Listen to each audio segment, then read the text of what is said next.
Well, we're back with another card review, and I guess that means we've got another ridiculously good legendary minion to talk about. Hey, buddy, watch this. Yeah, that's right, this card and a few others in this video, but before I get started, I do want to remind you there's only about less than a week left in my 75,000 subscribers giveaway. I'm giving away 5 different $100 Blizzard gift cards, or if you're from EU, we'll figure out another prize. But regardless, $500 total in value. There's a link in the description and in the pinned comment below. You can follow that link, and all you got to do is go follow my Twitch and join the Discord, do some social media stuff, and you'll get a bunch of chances to win. That said, let's talk about Mind Flayer Karaj, I guess. It's like Yasharaj, but Karaj. This is a new 3-mana 3/3 minion for Priest, and the battle cry will choose an enemy minion, and then for Death Rattle, you will summon a new copy of that minion.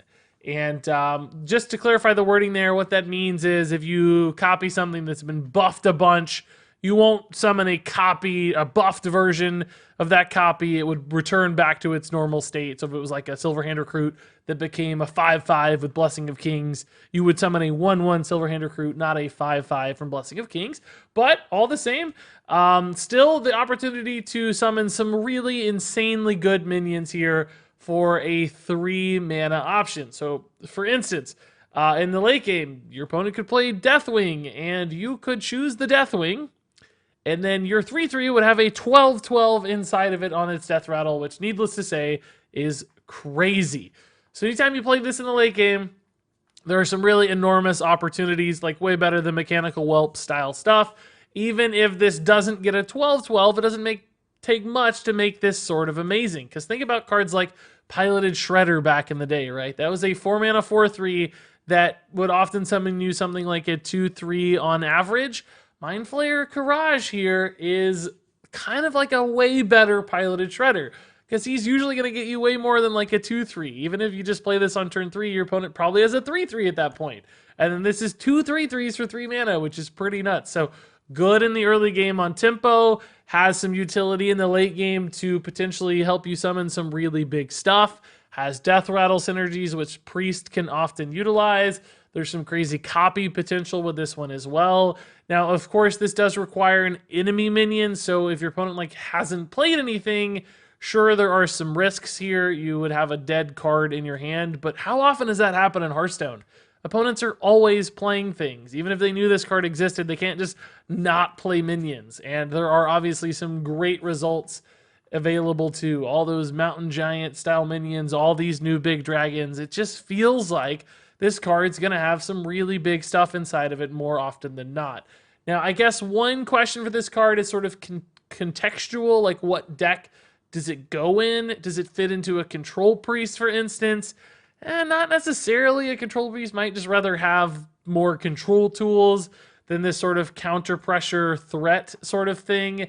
But even then, just to get some stats out onto the board early, this could actually swing pretty hard because it's got multiple bodies inside of it and can prevent any kind of crazy shenanigans from getting out of control, because you're going to kind of match what your opponent is doing, if even on a slight delay, because this does have to die to summon it, of course.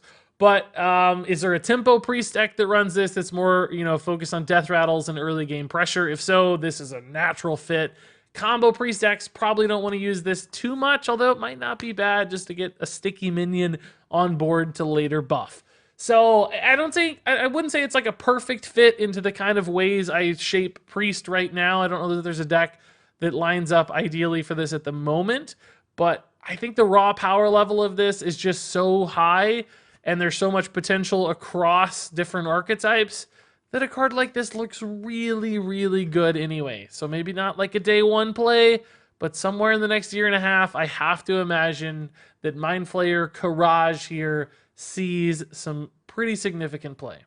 So next up here we have Chrono Breaker, another Priest card. This one's a 5-mana 4/5 dragon with a death rattle that reads, you're holding a dragon, deal 3 damage to all enemy minions. And at first I was like, oh my god, is this another battle cry with a Duskbreaker style effect. This is insane. It's only enemy minions, but it's a death rattle, not a battle cry, which I think does pose some limitations on this card. Because ideally, right, when you're using an AoE tool, you're trying to do it in a way where you can guarantee that things are dying and you're not sort of passing initiative back to your opponent. Because otherwise, they're just going to like maybe ignore this and hit you in the face and do a ton of damage, and you're not really going to get your game plan off. So for some instances, you're going to play the Chrono Breaker down, and it's just not going to die. And maybe if your opponent just has like a bunch of 3/3s on board, you may not even be able to kill it off the next turn either, because it maybe just doesn't trade very effectively into your opponent's board. So actually forcing this AoE to be impactful and timing it well feels a little awkward to me. I think it's going to be challenging to get this to go off when you want. Now that said, it does just affect enemy minions, not allied minions, so it's eventually probably going to hit and be meaningful in some way, so it still feels like a very solid style effect. Plus, this is just another reasonably statted dragon that will probably get tossed into any kind of dragon deck because it sort of makes sense. I mean, if there are enough good dragons, maybe this one falls to the wayside, but I think it has that possibility of being, one of the last 5 cards or so in a deck. So a chance of being played here, if not particularly an overwhelmingly powerful card compared to some of the ones we've seen so far. And up next here we have the Dragonhorn Bow, or some call it Stormhammer, a new hunter weapon. It's a 3-mana 3/2, and it doesn't lose durability while you control a dragon. So essentially, much like Eaglehorn Bow, this can gain extra charges. Now, it doesn't actually go up a number. Eaglehorn Bow could technically get to 5 durability, which does matter a little bit for things like Harrison Jones, but functionally, you could have an infinite durability weapon here as long as you're able to continue playing dragons onto your side of the field and then attacking afterwards, which is possible. You don't have to stick a dragon on board. You can just keep playing them from hand before attacking. So from a conditionality standpoint, in some ways, this is easier to achieve than Eaglehorn Bow, I would say. Because if your deck is constructed in the right way, you can almost guarantee it, probably 90% of the time, that you're going to hit a dragon and continue to gain charges, whereas Eaglehorn Bow, sometimes it relies on your opponent or hitting the right secrets at the right time, etc. Which is nice, and certainly a hunter deck that can just keep hitting face for 3 every turn seems like it fits the class really nicely. Extra damage output is great for such an aggressive class. Now, Hunter is not a class that typically wants to hit minions a lot because they have trouble staying alive. They're not usually playing quite as defensively. So if you are forced to hit into taunts or just have to clear your opponent's board, Stormhammer is not going to feel as great. Because yes, you might be able to kill 4 or 5 minions with a single card, but you might die in the process. So essentially, when things line up perfectly, a great condition, but still I think a bit of a challenge here because you have to have a dragon deck to make this work. And although we've seen, some aggressive hero power hunter cards so far that seem like they're going to be very fast and looking for burst damage output, this and dragons in general don't seem to line up very well in that sort of deck. And dragons are typically more late game oriented cards, especially the ones we've seen for Hunter so far. So maybe this isn't really an aggro card. Maybe this is more of a defensive or tempo style tool or counter tempo style tool, which isn't really Hunter's game plan. So at the end of the day, yes, Eaglehorn Bow is amazing. In a lot of ways, this is very similar to Eaglehorn Bow. It's one of those cards that, obviously if dragons work, this is going to be amazing. So it's from an impact standpoint, yeah, this could be a 4-star card, but from a consistency standpoint or from a likelihood to succeed standpoint, I think this one looks far less sensible and, in fact, a little bit challenged there. So a solid card, just by no means an amazing one. Moving on here to Depth Charge, we have a new Doomsayer of sorts. This is a 1-mana 0/5, and it reads, at the start of your turn, deal 5 damage to all minions. So instead of just universally killing stuff like Doomsayer, Depth Charge will instead be a fixed AoE damage amount, which does matter. If there's 8/8s on board, this isn't going to kill them, whereas Doomsayer would, but this is also 1 mana cheaper. So theoretically easier to flex into a turn or potentially even play very early in the game on turn 1.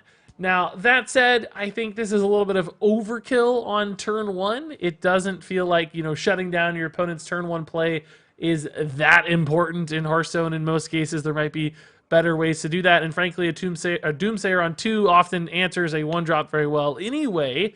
So that's a little bit awkward. Now, from a flexing into a turn standpoint, this perhaps makes a little more sense. You have 8 mana, you Flame Strike, and you follow it up with a Depth Charge. You could not do that with a Doomsayer, for instance.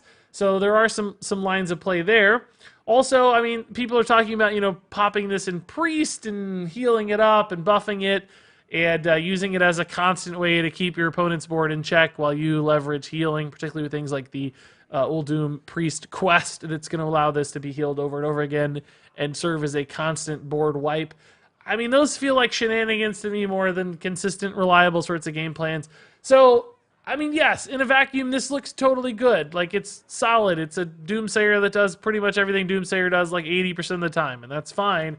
The challenge for me is just like, when would you run this over Doomsayer? Or additionally, would you run this alongside a Doomsayer? I don't know that any decks are so desperate for that style of effect that they need like 3 or 4 of those. And I think Doomsayer still takes priority most of the time. So again, I mean, this is a solid card. Fundamentally, it just does things you like. It's, the stats and the numbers all make sense and line up, and it seems good. But contextually, it's going to have trouble beating out its competition, I think. And for that reason, it's, again, not an exceptional card, just a solid one. So then finally here we have the Tentacled Menace, a new 5-mana 6/5 with a battle cry that reads, both players draw a card, and then you swap the costs of those cards. So if you draw a 10-drop and your opponent draws a 1-drop, that means you're going to get a 1-mana 10-drop, and they're going to get a totally dead 10-mana 1-drop. And that's obviously not something they're going to play, but you're going to be super excited to play, your Colossus of the Moon for 1 mana. And that is the sort of perfect ideal scenario for a card like Tentacled Menace. Maybe you run this in a big style deck with all kinds of like late game threats, and you hope to encounter an opponent who has lots of low cost cards. You flip them and you're playing some really big crazy stuff. With a body here to set that up that's not by any means bad. 6/5 for 5 is above vanilla stats or equal to vanilla stats, so that feels like an okay sort of play. Now, that said, those sorts of decks haven't been amazing lately. We've seen things like Dual Paladin was kind of decent, and this could certainly fit in that sort of world. But, of course, there are some consistency and reliability issues for a card like this because, if you hit your 6-drop and your opponent hits a 10-drop, you're going to feel bad. And only against aggro decks that typically run a lot of low-cost cards does this feel great. Against any sort of mid-range or control deck, it's going to feel worse and worse because the discounts are going to be much, much smaller or sometimes even negative. And also, it just, of course, restricts your deck quite a bit because you can't really run low-cost cards. You wouldn't want to run like a Crystology or something, right? Or any kind of low-cost spell, whatever it might be, even like an Equality, for instance. This could be an issue for that kind of thing. So you're really limiting yourself when it comes to deck construction, too.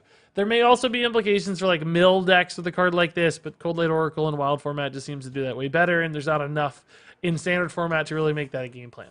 So at the end of the day, what I'm saying is this is certainly a card with some situational upside. It could work, theoretically, but I think far more often it's going to just feel inconsistent. It's going to feel awkward, and you'll probably have better cards to do similar sorts of things or just play more traditionally towards your game plan. And because of that, this feels a little bit more shenanigan to me than like sneaky powerful, and I think it's just a mediocre card. Mind Flayer Courage is a 4-star card. Chrono Breaker is a 3-star card. Stormhammer is a 3-star card. Depth Charge is a 3-star card. Tentacled Menace is a 2-star card. And there you go, folks. Part 11 of the Descent of Dragons card review is done. These were actually some reasonably balanced cards, it felt like, which is actually a refreshing change. And that's at all really cool designs, too. Some nice, complex, interactive designs, which are really cool to see, making the game feel more alive and more complicated and more strategic. It's a good thing. So I'm really liking the trend of the card design here. Maybe not from a power level standpoint so much, but from an actual design standpoint, some really cool stuff coming along. That said, if you guys have any thoughts on these cards, if I got them all wrong, share those thoughts in the comments below. But until then, thanks much for watching. And until next time, game on.